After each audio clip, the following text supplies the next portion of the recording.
Ahora. Vamos a comenzar hoy con una nueva etapa de desarrollo del programa que corresponde, si ustedes van siguiendo el desarrollo del programa, corresponde a la posguerra, no sé, la segunda parte del siglo XX, segunda mitad del 900. Y como ya lo hemos dicho en varias oportunidades, este es un programa muy acotado que intentó dar una panorámica de la literatura, hola Virginia, de la literatura italiana desde sus orígenes hasta la actualidad. Y en esta panorámica hemos tratado de señalar, según el eje del realismo, los autores y obras más representativas. El hecho de que sea una panorámica no quiere decir que ustedes lo tengan que ver como panorámica, ¿no es cierto? Ustedes, cada autor, lo tienen que estudiar en profundidad, específicamente teniendo en cuenta las obras que hemos dado, la bibliografía. Es importante que hagan esa lectura consciente y profunda. Y que tengan en cuenta que los videos, que ustedes disponen de muchas clases grabadas, esos videos son siempre una guía. Para nada pueden ser el único insumo que ustedes trabajen para preparar los temas, porque evidentemente, bueno, no es así la idea, ¿no? De preparar temas y autores. Por lo tanto, tengan presente y sepan que nosotros disponemos de horarios de atención para ir orientando, para ir charlando con ustedes, la preparación de los temas. En general, esos horarios están estipulados los lunes antes del comienzo de clase. Pero bueno, si alguna o alguno no puede, podemos fijar otro momento. Lo cierto es que tengan presente eso, que la necesidad de leer esa bibliografía obligatoria y sugerida en algunos casos que está en el programa y que es importante para preparar un tema con profundidad y con un arraigo en la tradición crítica y en la tradición literaria.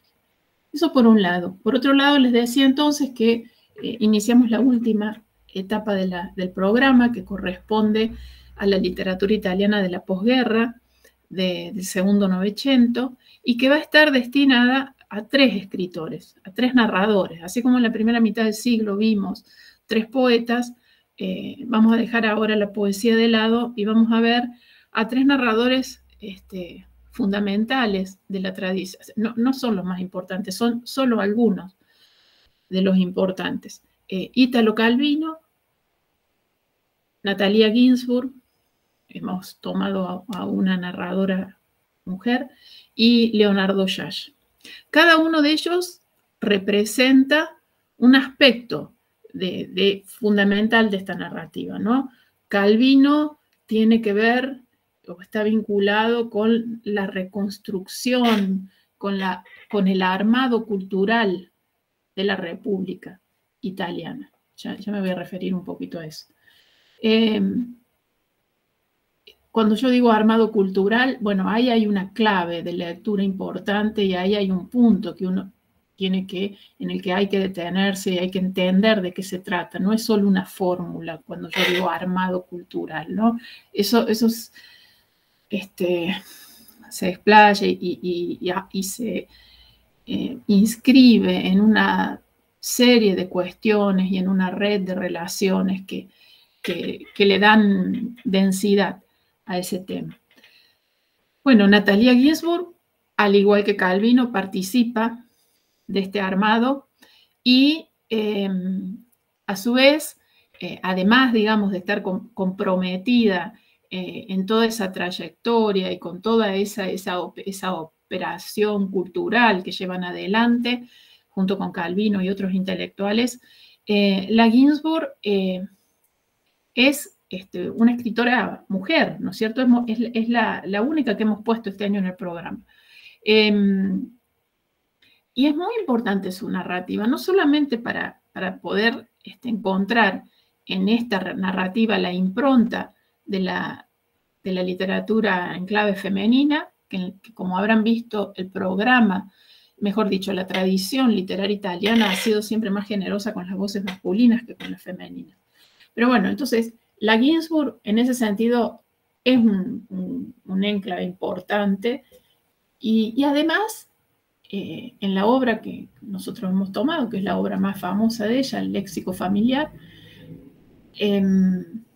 nos importa ahí sobre todo ver cómo en Italia se reescribe la tradición de Proust, ¿no? Cómo toda esa literatura de memoria se escribe de una forma original. Y eso lo vamos a ver con la Ginsburg.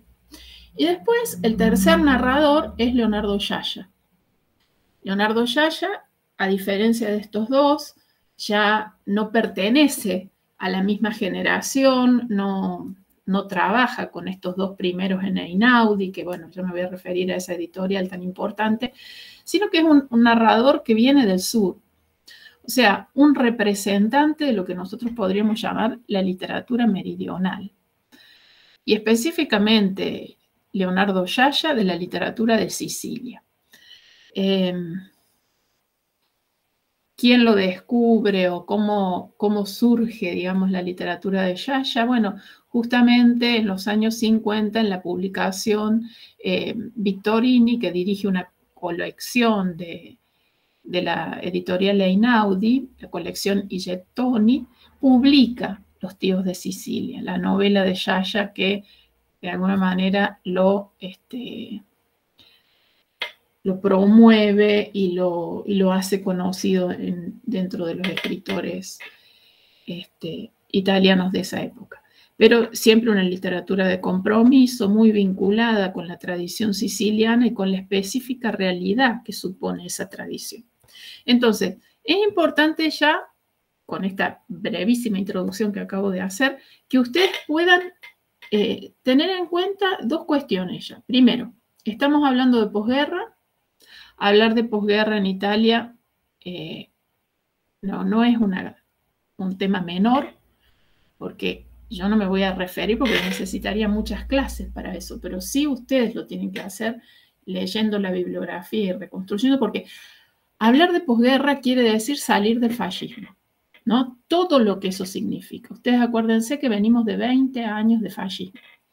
Entonces, la posguerra implica la salida del fascismo, implica la elección de una forma de gobierno, de organización estatal y civil.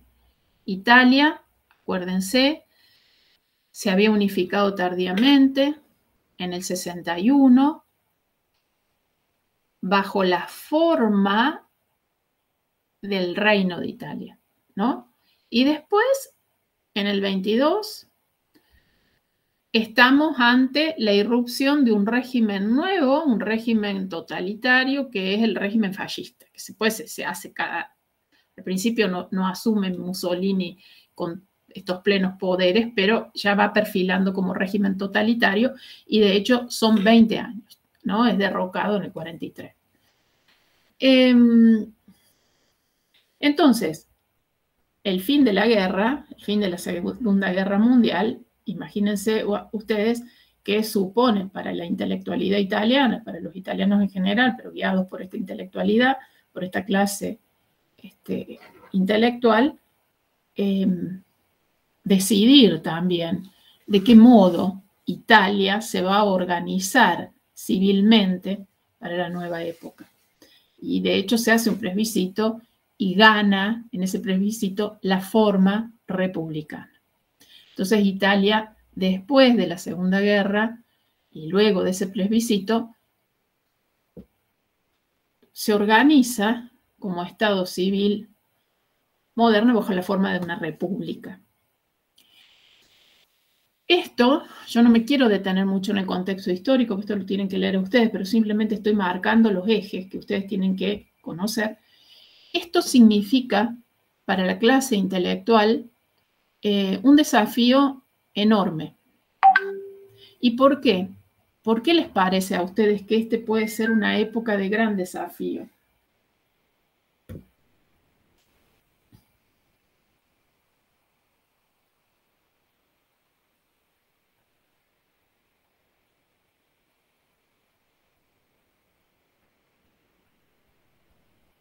Sí, muy bien. Y además, una reconstrucción. Muy bien, se activa, muy bien esto, se activa, se redefine, se cobra vigencia la figura del intelectual civilmente comprometido, esa figura que la habíamos reconocido ya en Dante, ¿no? En la Génesis, que Azor Rosa la destaca como una figura fundamental en la tradición.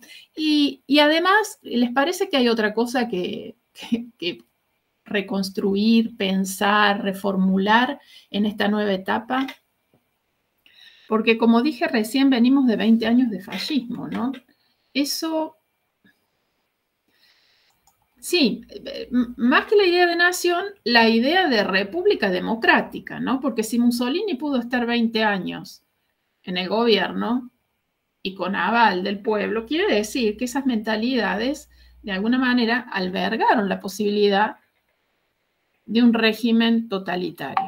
Entonces, lo fuerte ahora, lo importante, el verdadero desafío de la intelectualidad está justamente en trabajar para que esa república no sea solo un aparato formal, no sea solo una cáscara que cubre las necesidades de un Estado, sino para que esa república esté representada en mentalidades democráticas de sus ciudadanos. Ese va a ser el gran trabajo y el gran desafío de la intelectualidad.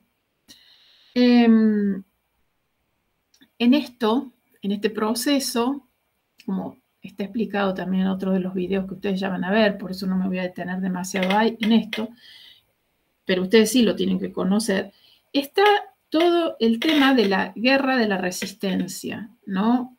La guerra de la resistencia, que fue este hito histórico donde los partisanos, los comunistas italianos, decidieron tomar las armas para liberar a Italia de la dominación alemana. Es muy importante, sobre todo, más que el contexto histórico, no es que a mí me interese que ustedes profundicen en las cuestiones históricas de la guerra de la resistencia, por supuesto que no, pero sí es muy importante vincular el valor simbólico que la guerra de la resistencia tuvo en esa sociedad que se estaba repensando, reconstruyendo, redefiniendo en esta nueva etapa. Es importante también tener en claro, así que ese es otro eje importante para definir, es importante tener en claro también cuál fue la situación de Italia cuando terminó la guerra. Ustedes saben que Italia queda bajo la órbita de Estados Unidos, o sea que eso significa muchas cosas, pero entre otras significa que esa república democrática que ganó en el plebiscito, o sea, esa forma republicana democrática, no iba a poder tener de ninguna manera, por esta distribución política posterior a la Segunda Guerra, un gobierno comunista. No lo iba a poder tener. Eso no iba a ser posible.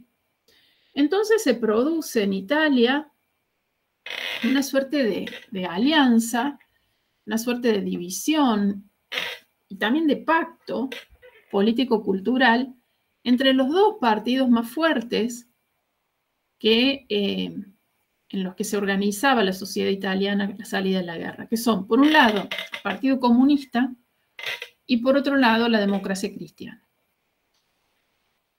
Solamente para contextualizar, voy a decir que esa república, esa flamante república italiana, que se conforma a la salida de la Segunda Guerra Mundial, tendrá como gobierno democrático a la democracia cristiana, porque ese es el partido que gana las elecciones, pero además era el partido que podía gobernar, porque con Estados Unidos ahí liderando esta parte del mundo, era imposible que el Partido Comunista llegara al poder. El pacto al que me refería recién y que se realiza y que fue especialmente fructífero para la Italia de estos años fue que la democracia cristiana se ocupaba del poder político de la organización civil, del poder civil, y el Partido Comunista, a los representantes del Partido Comunista, les quedaba, o digamos, se iban a ocupar de la organización cultural, ¿no? Entonces, acá es donde nosotros tenemos que poner el foco, en ver cómo estos intelectuales de izquierda, estos intelectuales comunistas, que después de la guerra van a trabajar sobre todo iluminados por las ideas de Gramsci, son los que van a tener como misión, digamos, abrir esas mentes que habían estado un poco dormidas bajo los 20 años de fascismo, transformar esas mentes en mentes democráticas, ¿no? En cabezas, o sea, transformar a los habitantes de la República en habitantes democráticos. No que diera igual que venga de nuevo uno como Mussolini y gane las elecciones y llegue al gobierno y se sostenga bajo formas totalitarias. Entonces, ¿a dónde quiero llegar con todo esto? Quiero mostrarles a ustedes de una manera rápida y breve, pero ustedes luego van a profundizar, la importancia que adquiere en estos años, en los años 40, en los años 50, en los años 60, el tejido, la clase intelectual, ¿no? La importancia que esta clase intelectual tiene dentro de la sociedad italiana, porque va a ser la clase encargada de justamente transformar estas conciencias en conciencias críticas, en reactivar, podríamos decir, a través de la función de intelectual orgánico y de intelectual civilmente comprometido, renovar ese tejido social. Porque acá hay otra pregunta que nos podemos hacer, ¿no? Que me pueden hacer ustedes después de estudiar un poco las cuestiones vinculadas a la guerra de la resistencia y la literatura. ¿Por qué los italianos decidieron llevar adelante la guerra de la resistencia? ¿Por qué decidieron los partisanos participar en la guerra de la resistencia? Si se podrían haber quedado cómodamente en sus casas y esperar que los americanos, que ya habían desembarcado en Sicilia, empezaran a subir por la península y liberaran a Italia, porque de hecho eso iba a pasar, ¿no? Y de hecho eso tarde o temprano iba a ser así. Sin embargo, el grupo de la resistencia, los partisanos del norte, que estaba conformado en gran parte por intelectuales, por el sector intelectual, sintieron que esa guerra tenía un fuerte valor simbólico. Era el valor simbólico de decir, bueno, vamos a participar y vamos a llevar adelante esta guerra y vamos a tomar las armas, porque es la única forma de que nosotros italianos que sostuvimos y que permitimos que Mussolini estuviera 20 años en el gobierno, era una manera de librarnos de ese peso histórico, social, tan vergonzante, ¿no es cierto? Entonces la guerra de la resistencia, más que un hecho histórico, es un hecho simbólico dentro de la sociedad italiana, dentro de Italia, ¿no? Esta Bella Ciao que ahora se escucha por todos lados y que se tiene un valor simbólico fundamental porque justamente era la posibilidad de decir, ¿qué pasó? ¿Qué pasó que aceptamos 20 años a uno como Mussolini que estuviera ahí? Entonces, bueno, esa salida de la guerra, mediada por la guerra de la resistencia, pero bueno, además ayudada por el desembarco americano en Italia, por la liberación que los americanos hicieron de Italia de los alemanes, va a ser un poco, van a ser los actos políticos más importantes de esa primera mitad de los años 40. En la segunda mitad de los años 40, después que termina la Segunda Guerra, que Italia con este plebiscito adopta la forma republicana, que la democracia cristiana llega al gobierno y que el Partido Comunista se encarga de la organización cultural, bueno, empieza todo un periodo de transformación, ¿no? Un periodo de transformación que va a ser mucho más rápido de lo que se pensó, que no va a seguir las direcciones que muchos intelectuales creyeron y que en los años 50 va a recibir otro gran impacto económico, social, cultural, que tiene que ver con el Plan Marshall y con lo que ese préstamo de dinero exorbitante que los Estados Unidos llevó a Europa después de la guerra para reconstruirla significó para Italia. Esto lo tengo que decir también porque en los años 50, y gracias a ese plan Marshall, o sea, ese plan económico que ayudó a la reconstrucción, Italia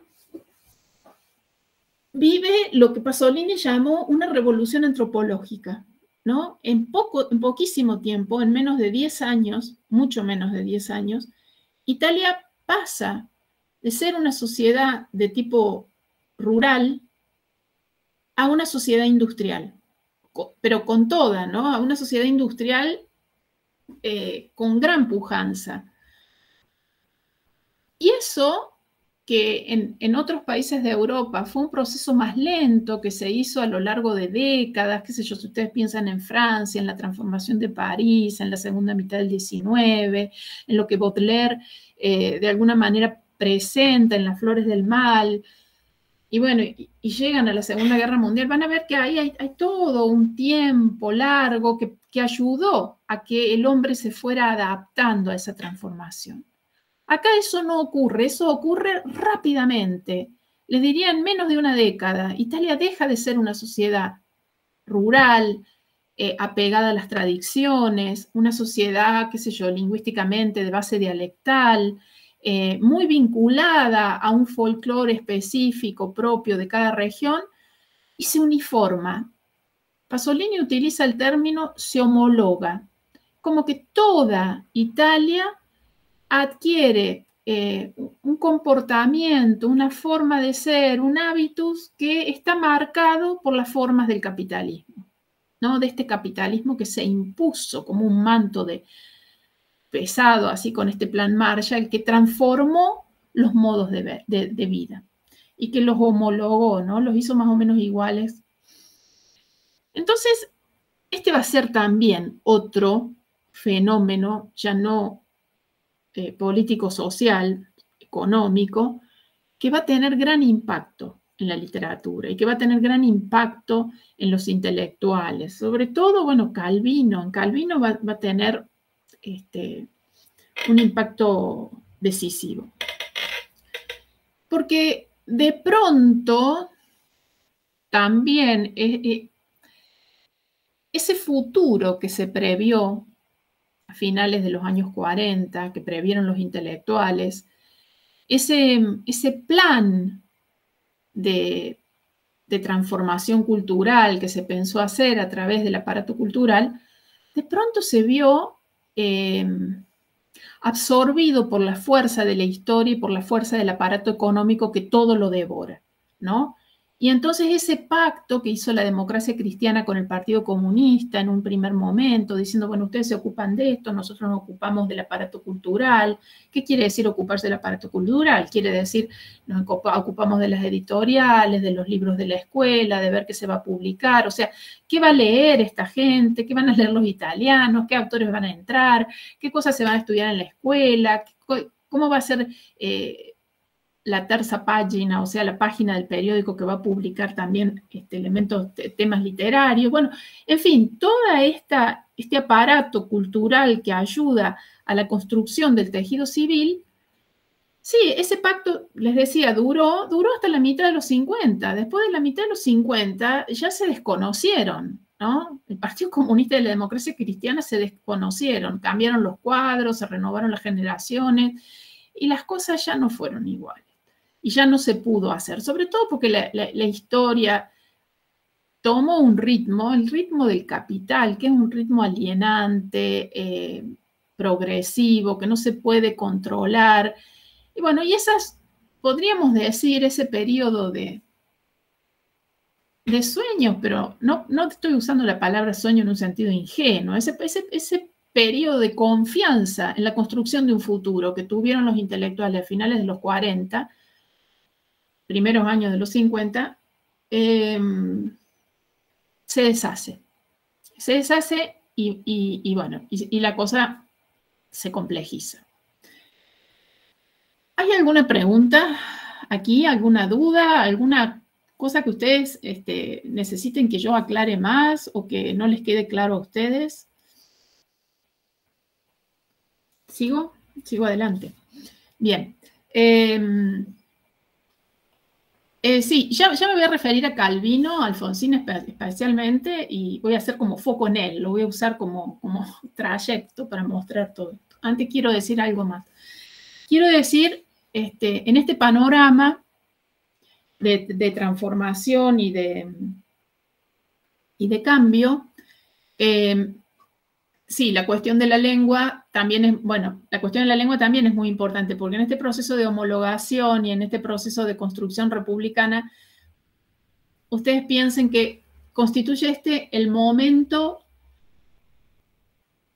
la primera instancia de una unificación lingüística verdadera. ¿Y por qué? Lo que había hecho Manzoni había sido un intento. Después, con la unificación del Estado Nacional en el Reino de Italia en 1861, lo que ayudó a unificar lingüísticamente la nación, el reino, fue sin duda el servicio militar, pero eran mínimos esfuerzos, ¿no? Y mínimos estímulos para que esa unificación se produjera. Lo que realmente va a ayudar a la unificación lingüística, o sea, a que se consolide un italiano, un neoestándar, un italiano general, es la televisión y la escuela, ¿no? Que adquieren verdaderamente una uniformidad y una expansión a toda la península recién después de la Segunda Guerra. Entonces ahí también se produce la unificación lingüística. Pero yo quería decir que en este proceso de empezar a trabajar la mentalidad democrática, la mentalidad republicana, tiene una gran importancia la editorial Einaudi. Esta casa editorial de Torino, que se creó en 1933 por Giulio Einaudi y Leone Ginzburg. Leone Ginzburg era un ruso que había emigrado a Italia, que se había hecho más italiano que cualquier italiano, que fue después el esposo de Natalia Ginzburg, el primer esposo de Natalia Ginzburg, y que murió en manos de los alemanes porque fue atrapado, digamos, por los fascistas y murió en la cárcel. Giulio Einaudi y Leone Ginzburg tenían apenas 21 años cuando en el 1933 crearon esta casa editorial. Esta casa editorial en esos años fue fundamental, fue tal vez el centro cultural más importante, donde una casa editorial que además surge en la ciudad de Torino. Este es otro hito importante. Torino va a ser la ciudad donde está ambientada en gran parte léxico familiar, ¿no? Esta ciudad donde todas las iniciativas antifascistas, donde todas estas iniciativas masivas, populares en contra de los totalitarismos, tuvieron siempre una gran pregnancia, una gran importancia. Entonces, no es casualidad que esta editorial surja en esa ciudad, ¿no? Una ciudad como Milán también, de gran tradición iluminista. Entonces hay que empezar a unir todos estos cabos. Y esta casa editorial, como les decía, fundada en el 33 por Giulio Einaudi y por Leone Ginzburg, tuvo luego, congregó a los grandes intelectuales que van a trabajar en la conformación, en la diagramación cultural de la Italia de posguerra. Uno de los más importantes fue sin duda Cesare Pavese, también Italo Calvino, también la Natalia Ginzburg, también Elio Vittorini. O sea, pero era verdaderamente un centro de producción cultural que trabajó 10 años bajo el gobierno fascista. O sea que ustedes imagínense ahí con el cuidado que tuvo que trabajar esa casa editorial, ¿no? De hecho, Leone Ginsburg fue secuestrado por antifascista. O sea, Cesare Pavese también fue condenado al exilio. Sin embargo, esa casa editorial fue el núcleo a partir del cual se irradió, podríamos decir así, esta nueva mentalidad, esta mentalidad antifascista, esta mentalidad republicana, esta mentalidad que hizo revivir de alguna manera la idea del intelectual civilmente comprometido. Entonces acá, por ejemplo, Vittorini dirigía una colección, la colección I Gettoni, Calvino dirigía la colección Cento Pagine, y así cada uno, la Natalia Ginsburg también trabajaba en la editorial, Pavese era un poco el director general, pero ellos decidían qué se iba a publicar, qué se iba a traducir. Pavese fue muy importante, Calvino también, pero sobre todo Pavese, para el ingreso a el campo literario italiano de toda la literatura norteamericana. Una literatura norteamericana que va a renovar la literatura y la narrativa de la literatura italiana. Ustedes piensen que durante el fascismo, ya habíamos dicho, de alguna manera, lo importante que fue la tradición literaria, áulica, clásica en la literatura italiana, ¿no? Lo habíamos visto, vimos los momentos de tensión, donde esa tradición de pronto se enfrenta con otras tradiciones, cómo al principio las rechaza, después esas tradiciones para ingresar, bueno, no les es tan fácil como sucedió con Svevo, como sucedió con Saba, vimos el caso de ellos.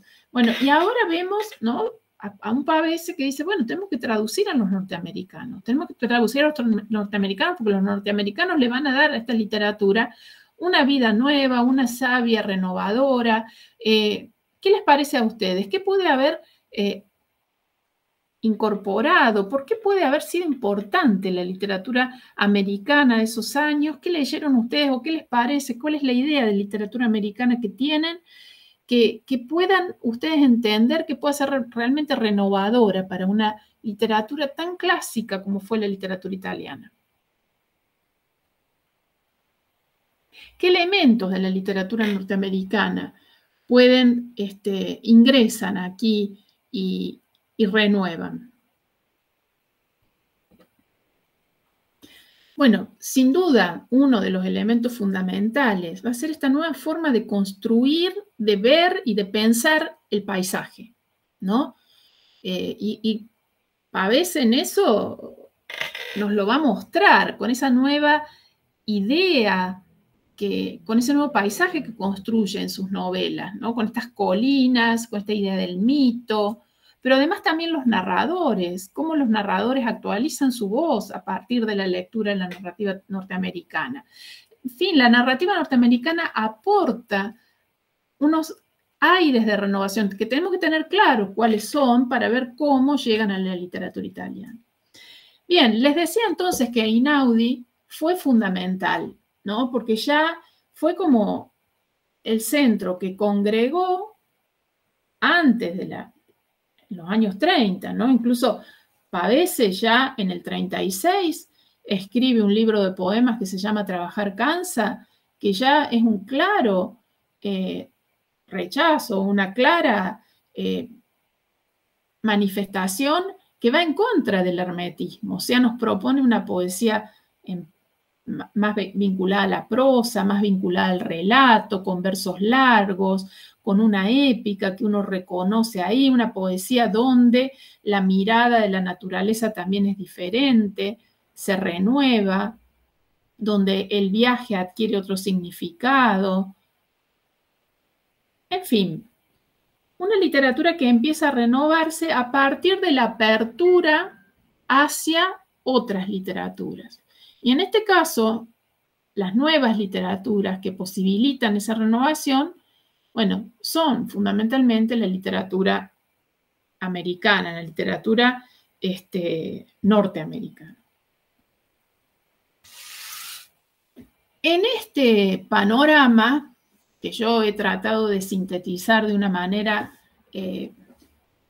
breve y sucinta, y que ustedes para nada se tienen que quedar con lo que yo, o sea, lo que yo digo son solo los ejes a partir de los cuales ustedes tienen que decir, bueno, a ver, voy a profundizar este eje y leo sobre esto, voy a profundizar este eje y leo sobre lo otro.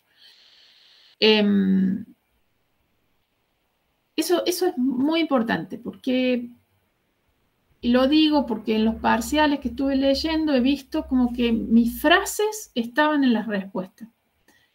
Las frases de los videos estaban ahí puestas en la respuesta.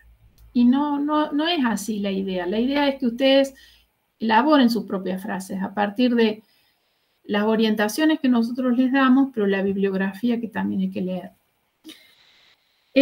Bien, en ese panorama, entonces, donde es importante ver cómo fue el paso del fascismo, la salida del fascismo, ¿no? Ver cómo fue la salida del fascismo. Fue una salida comprometida y con particulares características.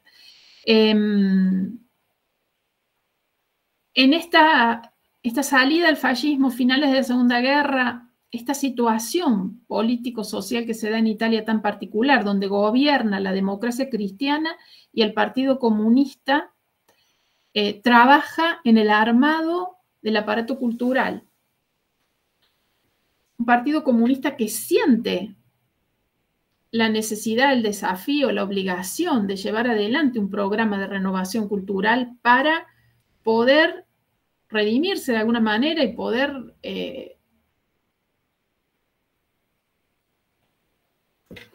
hacer una especie de mea culpa sobre ese fascismo que perduró 2 décadas. La importancia de la editorial Einaudi en esta transformación, ¿no? ¿En qué consistió esa operación cultural de Einaudi?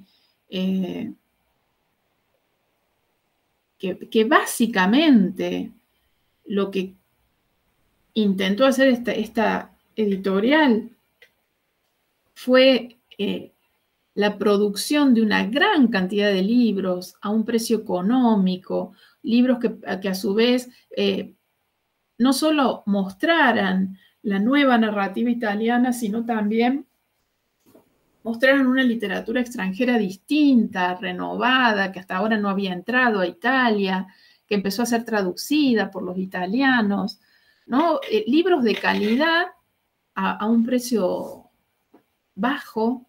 Y bueno, y una casa editorial que fue como una especie de, no solo constelación intelectual, sino como un faro de luz que desde Torino iluminaba el camino de la clase intelectual italiana. Y de alguna manera todos los grandes intelectuales italianos de esas décadas estuvieron vinculados con Einaudi. Dijimos que uno de los que trabajó en esa casa editorial fue Italo Calvino. Italo Calvino es uno de los narradores que nosotros vamos a leer.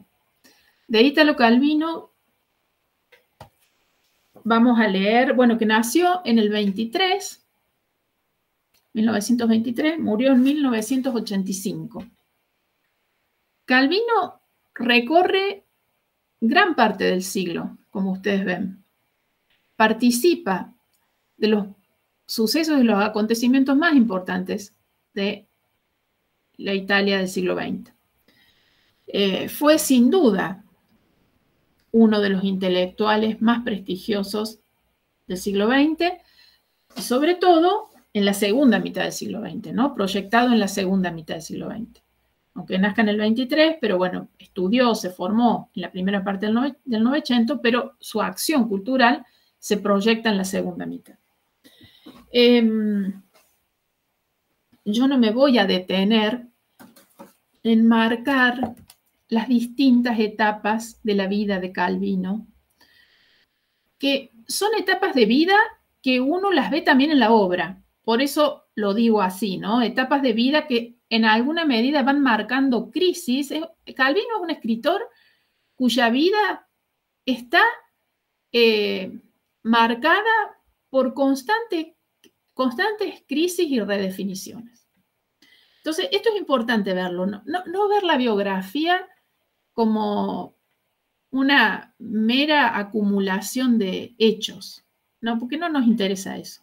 Pero sí nos interesa ver cómo entre esos hechos y esa obra hay cierta vinculación, porque hay hechos en la vida de Calvino que van marcando determinadas crisis que van en su obra posibilitando el paso de una etapa a otra, ¿no? Es un escritor que se está a lo largo de su vida redefiniendo continuamente. Calvino no es el mismo de cuando empezó a escribir que el Palomar, el que escribió Palomar en los años 80. Nosotros vamos a leer Palomar, el último libro de Calvino. Escribió Palomar y al poquito tiempo murió. Para entender y para poder hacer una síntesis de esa vida en continua transformación, yo les recomiendo que ustedes lean con detalle la biografía que escribe muy bien Claudio Milanini y que ustedes tienen dentro del conjunto y el compendio de bibliografía. Ahí está bien marcada y esquematizada, digamos, las etapas que signan la vida de Calvino. Los otros dos textos que yo recomiendo que lean con atención para poder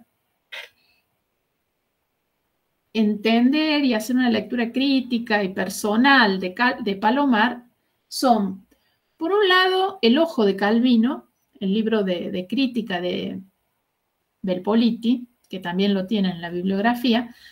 Por supuesto que ahí Belpoliti habla de toda la obra de Calvino, pero ustedes pueden ir buscando los análisis y las referencias vinculadas a Palomar para ir construyendo un aparato crítico, ¿no?, en torno a esa novela. Y también les recomiendo, porque es bastante pertinente en relación a Palomar, leer 6 propuestas para el próximo milenio. 6 propuestas para el próximo milenio, que son los 6 ensayos, los 5 en realidad, que Calvino escribe poco antes de morir, los iba a dictar en unas conferencias. Y que en Estados Unidos, en la Universidad de Harvard específicamente, y Calvino, bueno, muere antes de poder ir. Entonces, estos textos son publicados póstumamente por la mujer de Calvino, falta uno, iban a ser 6 conferencias, 6 propuestas, pero es solo 5. Sobre todo me parece aquí que exactitud, visibilidad, multiplicidad son ensayos que ayudan a entender un poco y a reconstruir la poética de Calvino, ¿no?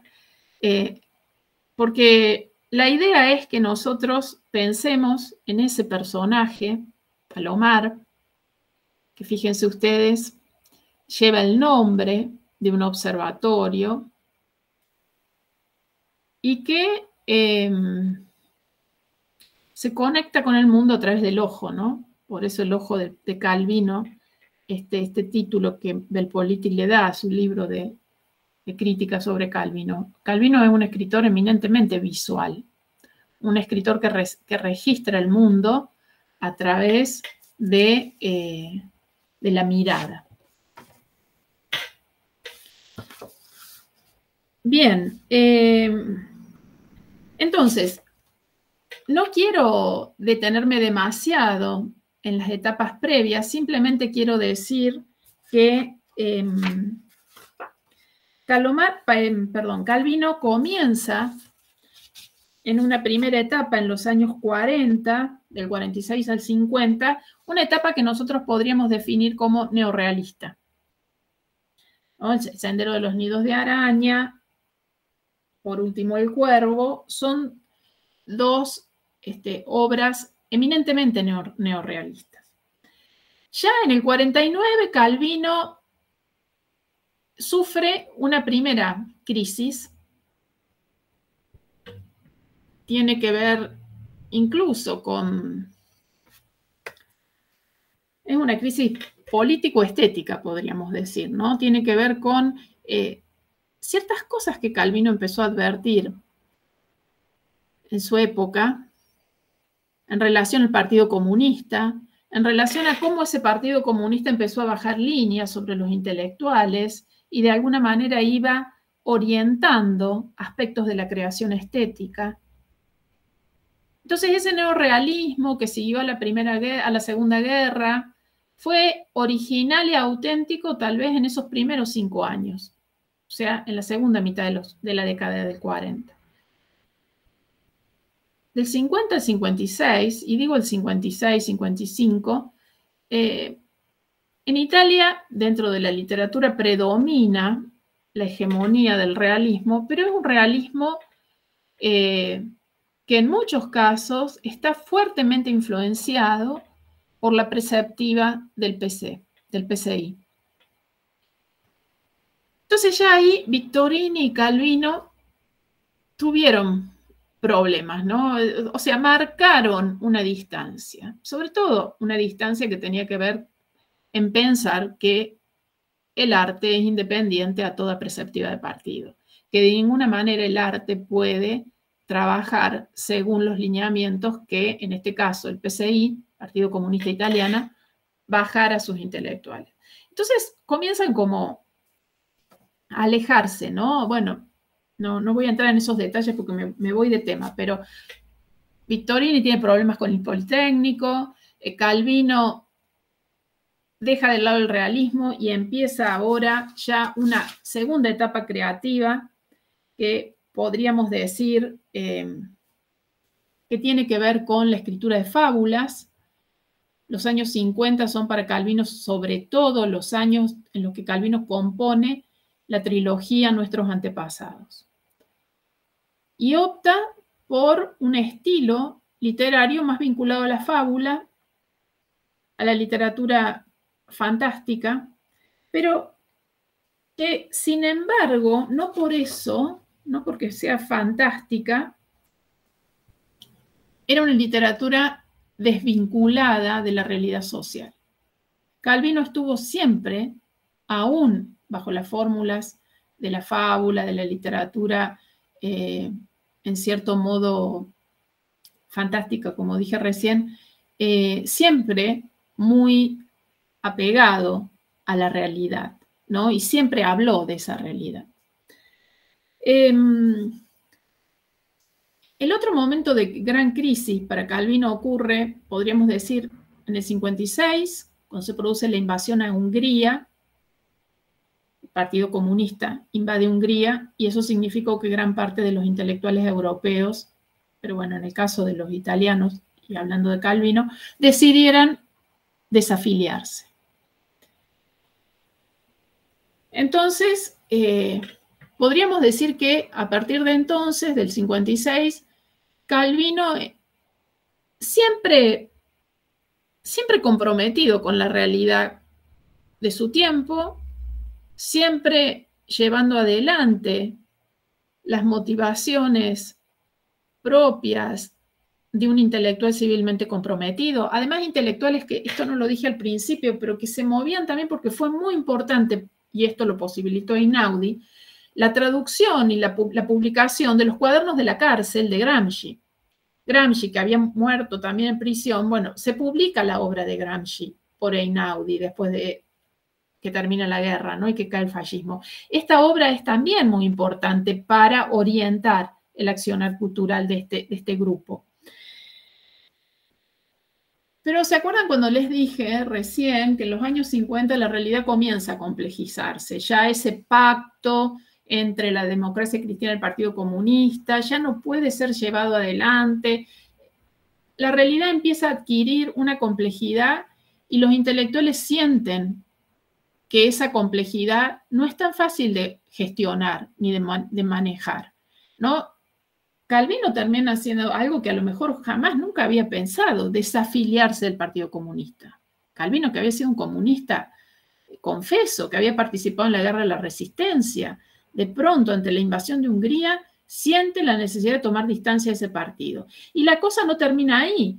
En el 57 escribe El varón rampante, que es parte de esa trilogía. El varón rampante, ¿alguien la leyó? ¿Sabe de qué se trata? ¿Tiene idea? Bueno, pero básicamente el varón rampante, bajo la fórmula de una fábula, cuenta la historia de un niño, Cosimo Pío Vasco de Rondó, que en el siglo XVIII, obligado por sus padres a comer un plato de caracoles, se rebela de los padres, se sube a los árboles, se va a vivir arriba de los árboles y queda toda la vida viviendo arriba de los árboles. Permanece, transcurre el resto de su vida viviendo, bueno, arriba de los árboles. Fíjense ustedes la metáfora que construye Calvino para hablar de una situación personal, ¿no? Este patos de la distancia que empieza a marcarse, no solo en la vida, sino también en la obra. Por eso decía recién que todas las crisis de Calvino, de alguna manera, se van resignificando en la obra.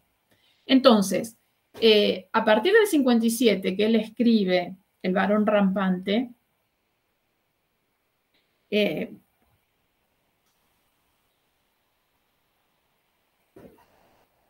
Calvino entiende que la realidad ya está tomando una dimensión, una complejidad, que las fuerzas de la historia ya no son fácilmente controlables por la acción del intelectual, y opta por este patos de la distancia del que habla Belpoliti, opta por este patos de la distancia y comienza una etapa de distanciamiento. Distanciamiento que no necesariamente es desvinculación, es eso, distanciamiento. Un distanciamiento que hace que Calvino, a partir de ahora, entienda la complejidad de la realidad, intente dar cuenta de ello a través de la literatura, intente mostrarla, sepa de la dificultad por reorientarla, por transformarla, pero que nunca va a desconocer la importancia, la necesidad de los intelectuales para hacer del mundo un mundo mejor, ¿no es cierto? Calvino es de los que abraza el lema de Gramsci, al pesimismo de la realidad, el optimismo de la voluntad, ¿no? La realidad puede darnos signos de un gran pesimismo continuamente, cotidianamente. Sin embargo, eso no significa que Calvino vaya a claudicar. Sigue llevando adelante un programa literario, una poética, una literatura que propone leer, entender, dar cuenta de ese mundo contemporáneo que se va mostrando cada vez más complejo, cada vez más inmanejable, cada vez más múltiple, cada vez más difícil de ordenar bajo los límites, los aspectos del lenguaje. Sí. Habiliten el micrófono y díganlo, porque me resulta difícil a mí hablar, concentrarme en lo que voy a decir y leer el chat.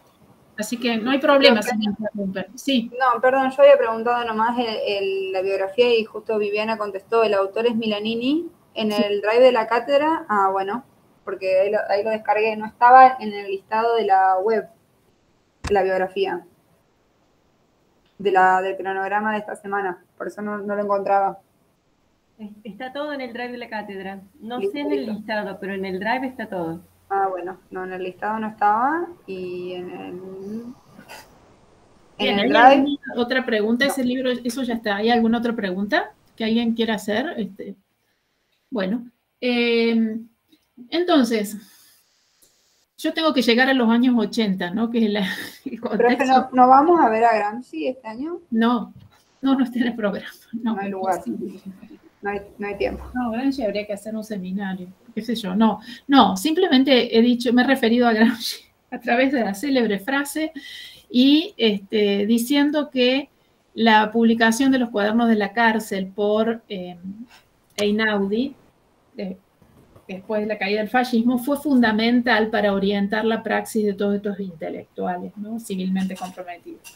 Bien, lo que yo quería decir era que este Calvino, que bueno, ya es un Calvino que, fíjense ustedes cómo va entrando de ese Calvino entusiasta, los primeros años, cuando termina la guerra, este Calvino entusiasta que trabaja en Einaudi, con Victorini, que cree que los intelectuales, con la fuerza de la razón, con el arte, van a cambiar o van a poder al menos conducir la realidad hacia determinada orientación. Ese Calvino va experimentando a lo largo de estas crisis que va sufriendo distintos desencantamientos. Podríamos decir así, este Calvino parte de un estado inicial de optimismo a un Calvino final que está casi sumido en el pesimismo. Siempre que digamos pesimismo en Calvino, tenemos que tener en cuenta que el pesimismo de Calvino nunca va a ser un pesimismo que lo suma en la bulia y en la no acción. No, para nada. Pero no es lo mismo creer que las cosas pueden cambiar que seguir intentándolo sabiendo que es muy difícil que ese mundo cambie. En el 57, entonces, un año después de la invasión de Hungría, un año después que se desafilia al Partido Comunista, después que escribe esta obra fundamental de la trilogía, El varón rampante, empieza ya a tomar forma este patos de la distancia. Esto que le pasa a Cosimo, que se sube arriba de los árboles y que decide no bajar, uno de alguna manera lo puede constatar también en el Calvino, ¿no?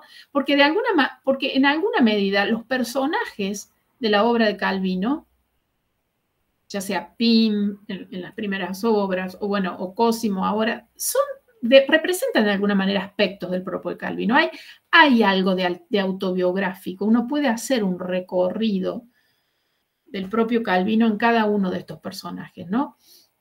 El Palomar es, de alguna manera, o representa de alguna manera, o es una figuración del último Calvino. Este Calvino, bueno, ya nos vamos a referir más específicamente a eso, pero eso se puede ver.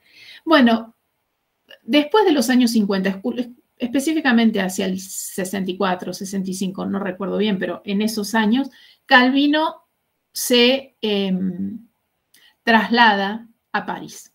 O sea, esta es ya, si ustedes quieren ver un distanciamiento concreto, bueno, es el distanciamiento que empieza en los años 60 cuando Calvino se va a vivir a París. No hay ninguna razón en especial, pero Calvino se va a vivir. Eso no significa que él no siga manteniendo relaciones con Einaudi, que no siga escribiendo en el Menabó, que no siga dirigiendo revistas y participando de la vida cultural italiana. Pero fíjense con la necesidad, el distanciamiento que ha ya de alguna manera trabado, ¿no? Se fue a vivir a París y pasa más de 10 años.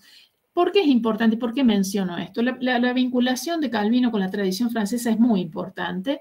Es muy importante también toda la vinculación que Calvino va a establecer ahora con Barthes, con Queneau, con el grupo Oulipo, porque lo llevan por ciertos caminos del estructuralismo, incluso del postestructuralismo, aspectos que luego Calvino va a llevar a su última producción literaria, ¿no? Empieza ahora la escritura de las cosmicómicas, el jardín de los senderos cruzados, de los destinos cruzados, ciudades invisibles, Palomar, o sea, obras que representan de alguna manera el último Calvino, el Calvino posmoderno, el Calvino que para algunos ha tomado la literatura ya más en un carácter lúdico o combinatorio, siguiendo el arte combinatorio,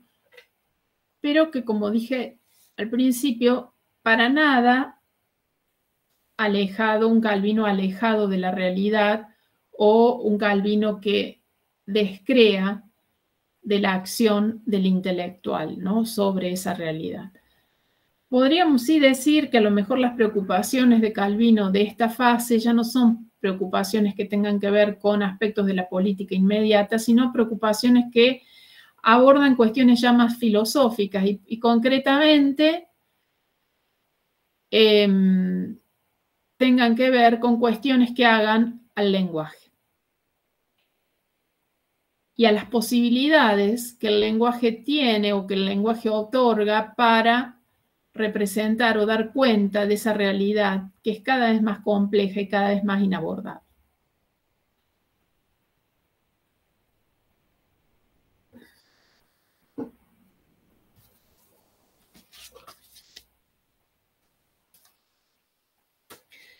O sea que en realidad uno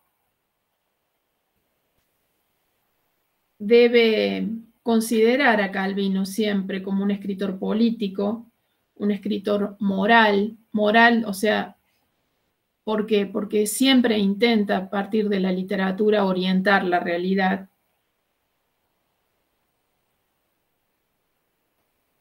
Un Calvino que repite, que hace suya la máxima de Gramsci, ¿no? Al pesimismo de la inteligencia, el optimismo de la voluntad.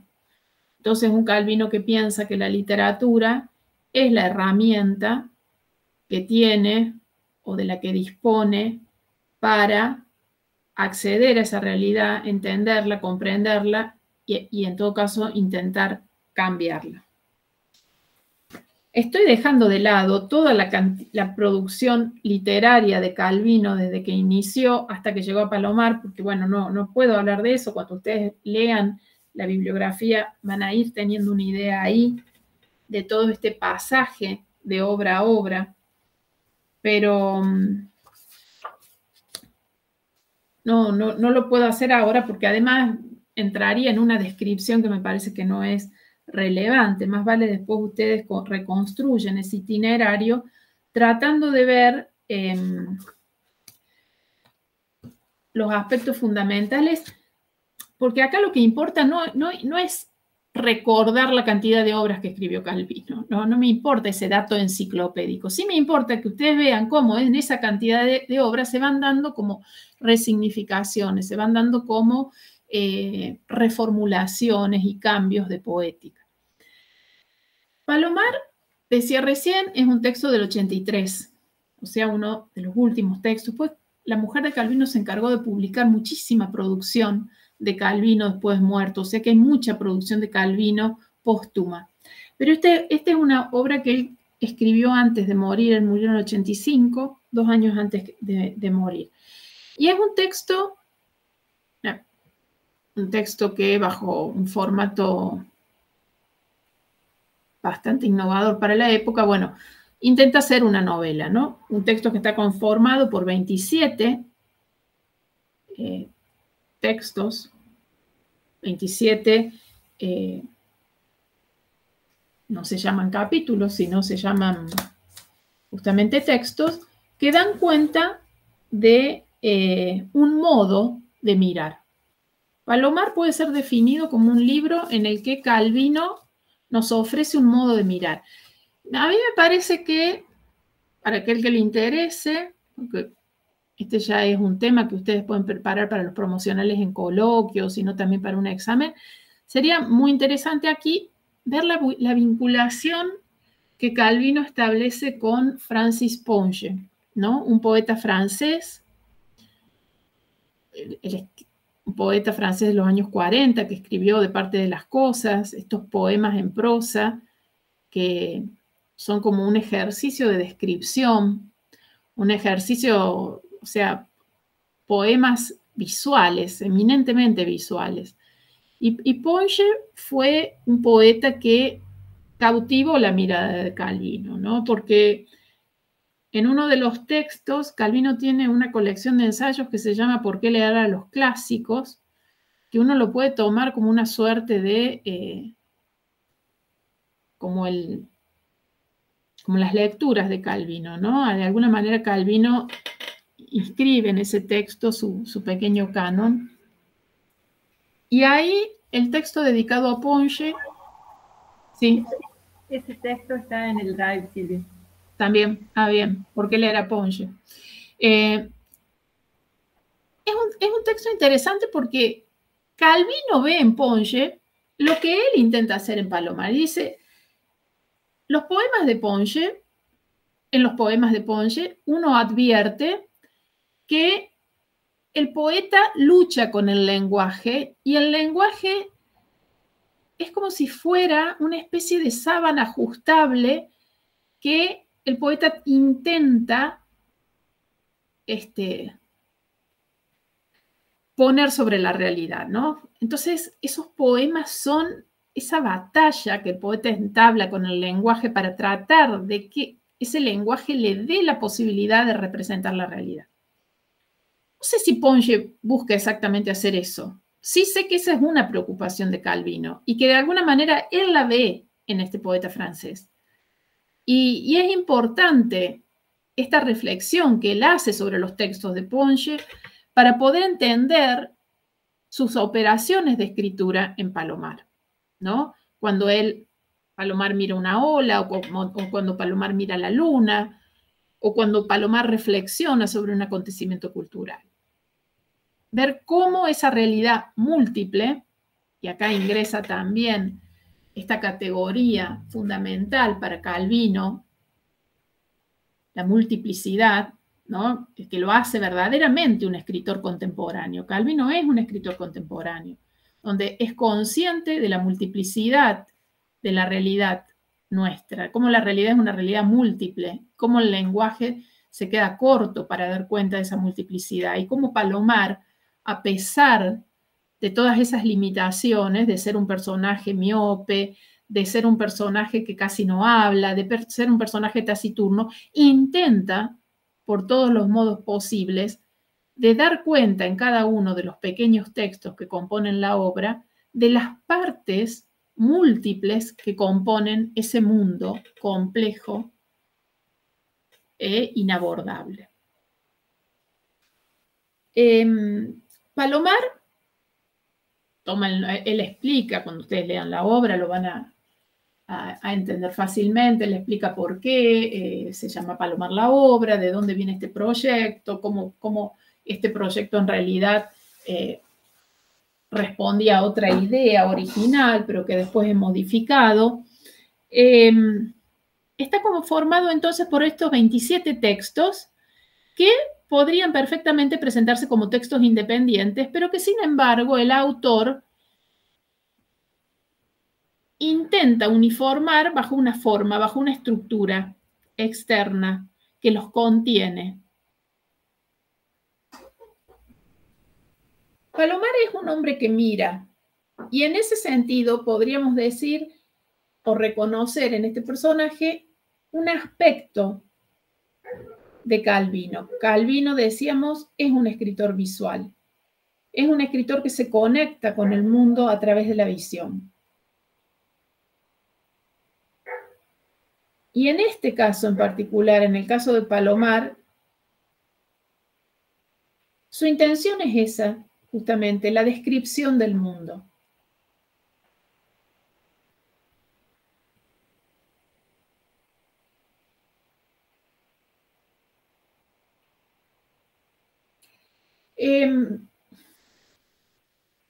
Hay otros personajes de Calvino, Marcobaldo, por ejemplo, que también en los años del boom económico, en los años 50, intentó este personaje describir ese mundo nuevo que la realidad cotidiana italiana, transformada por este boom económico, le ofrecía.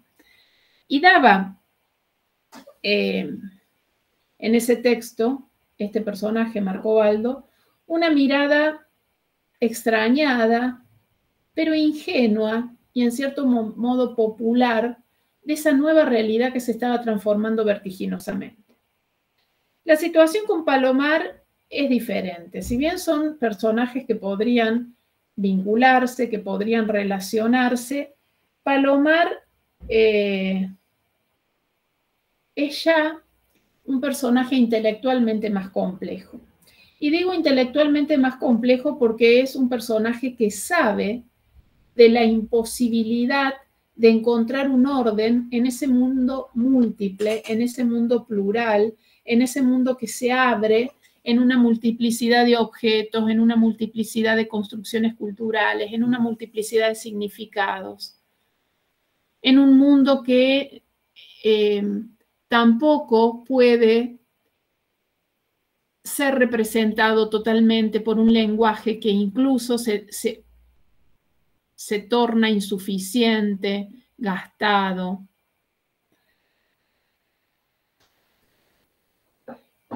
Es tal vez uno de los libros más contemporáneos de Calvino, ¿no? Donde esa idea de mundo múltiple, esa idea de mundo complejo, plural, que se desgrana en una multiplicidad de objetos y que lo coloca al hombre en una situación de cierta inestabilidad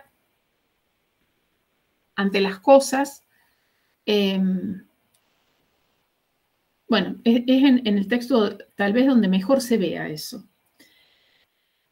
Paralelamente, en la misma época en que Calvino escribe Palomar, escribe un libro de ensayos que de alguna manera puede funcionar como un espejo de Palomar, que es Colección de arena.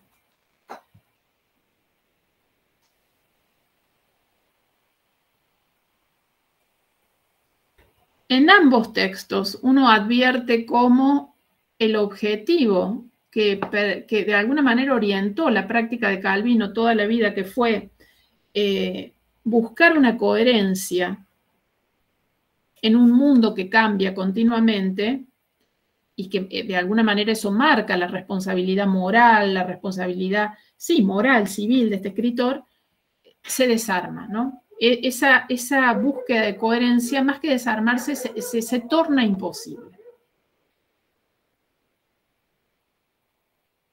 Entonces, lo que queda y la posibilidad que encuentra el escritor es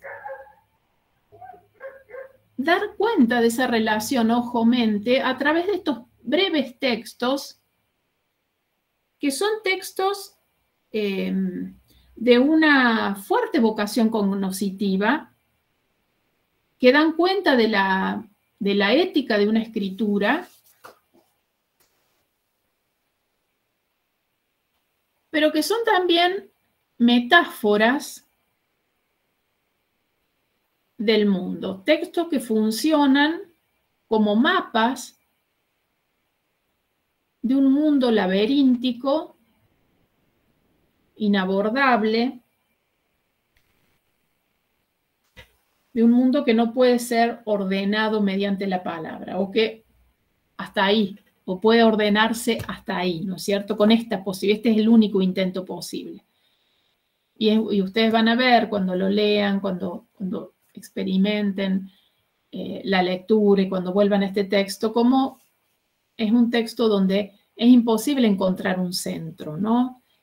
Podría empezar a leerse de cualquier parte. Bueno, esa idea de orden de alguna manera la brinda la estructura que Calvino piensa para esos textos, pero siempre como acto de voluntad, como acto cognoscitivo, no como un orden natural que se imponga en el mismo mundo, sino como la fuerza cognoscitiva de un escritor moral que intenta encontrar un orden en ese mundo, como les digo, múltiple. Para esto la conferencia de multiplicidad de las 6 lecciones americanas es fundamental.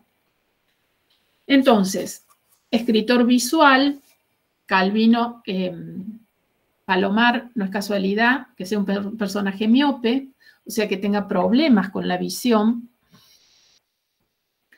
porque para Calvino la visión es un acto mental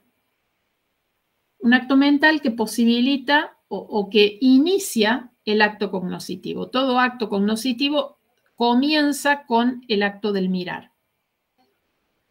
Entonces se puede establecer ahí la relación ojo-mente,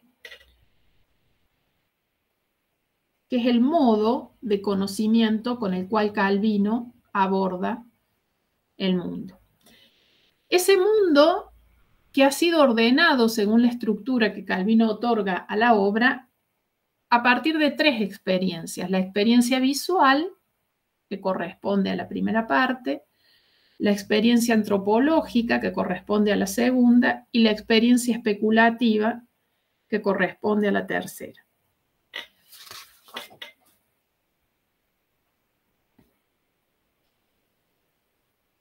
Bien, ustedes van a hacer un práctico sobre Palomar, así que yo les... ¿Tienen? Sí, María José. Perdón, no escuché las 3 experiencias. ¿Era experiencia visual y la segunda? Sí, la experiencia visual, la experiencia antropológica y la experiencia especulativa. Él lo dice, todo eso está bien explicado incluso también en el inicio del texto. Bueno, gracias. Les decía que hay un práctico previsto para Palomar, que empiecen ya a leer, que cualquier duda y necesiten un horario de atención, por favor nos lo piden, que los podemos ayudar a preparar el práctico. No sé si, Vivi, querés decirles algo en relación al práctico. Si bien todavía no lo he diseñado el práctico, es muy importante, como siempre, una lectura profunda de la obra. Y por otro lado, mencionar algo complementario a lo que dice Silvia, y es que la esposa de Calvino era argentina. Entonces Calvino tuvo mucho contacto y mucha cercanía con lectores argentinos. Sí, el práctico es solo de Palomar. Pero cuando lo vayan a leer, se van a dar cuenta de esa cercanía que tiene Calvino con lectores argentinos. Es un libro muy hermoso. Yo quería agregar que sí, es solo Palomar, pero les va a servir y van a poder tener una mejor comprensión de Palomar leyendo también las lecciones americanas. Ayudan. Y por supuesto, la bibliografía. La bibliografía. Y hay en uno de los videos que ustedes tienen para escuchar una clase especial dedicada al manierismo de Calvino, ¿no? Esta relación lenguaje-mundo se traba en un especial estilo manierista que, escuchen, no tiene sentido que yo repita lo que ya está ahí grabado, pero escúchenlo y cualquier duda lo comentamos en algún encuentro, en algún momento de horario de atención. Pero lo que quiero decir es que tengan en cuenta eso. Sí, Virginia. Profe, le quería avisar que ahí en el link del Drive no está ni lo de Milanini, ni lo de esto de las 6 lecciones, ¿dijo? No, lecciones americanas. Lo acabo de ver. En todo caso, ya les digo a las chicas que lo habiliten. Pero no hay problema. Ah, bueno, sí, porque no, en el link del Drive no están esos videos y sería bueno. Bueno, ¿y va a ser múltiple choice o va a desarrollar el práctico el martes que viene? De desarrollo va a ser. Bueno, nos vemos el lunes igual y tenemos que ver las clases sincrónicas esta semana. Y leer los textos, obvio. Sí, quien necesite horario, bueno, como siempre, mandan un mail al correo de la cátedra y ahí nos conectamos y les comunicamos. Bueno, profe, igual el lunes que tenemos clases podemos también hacer consultas en relación a la obra y a este tema, ¿no? Sí, claro que sí. Es interesante, Calvino. Nosotros en psicología leímos Las ciudades invisibles, a mí me gustó mucho. Y vi que se movilizan muchas becas en torno a Calvino en Italia, por ejemplo, ¿no? E incluso vi que había una que es como que dan un premio, que justo lo estoy buscando, se ve que es como una otorga así como, bueno, de referencia. Calvino es un poco como Pasolini, o sea, Calvino o Pasolini, son dos escritores fundamentales del Novecento. Bueno, si no hay ninguna otra pregunta, ninguna duda, nos vemos el lunes. El lunes, por supuesto, que ustedes pueden preguntar. El lunes la clase está dedicada a Natalia Ginsburg, pero bueno, podemos destinar una parte, por supuesto, a el práctico. a las dudas del práctico. Bueno, profe, Bueno. ¿se sabrá algo de las notas en esta semana o cuándo? Y les dijimos más o menos 15 días. Estamos bueno, para terminando ver de cómo vamos en corregir, después campaña. hay que comunicarles y demás. Bien. Bueno, buenísimo. Gracias, profe. Buena No, de semana. nada. Hasta luego.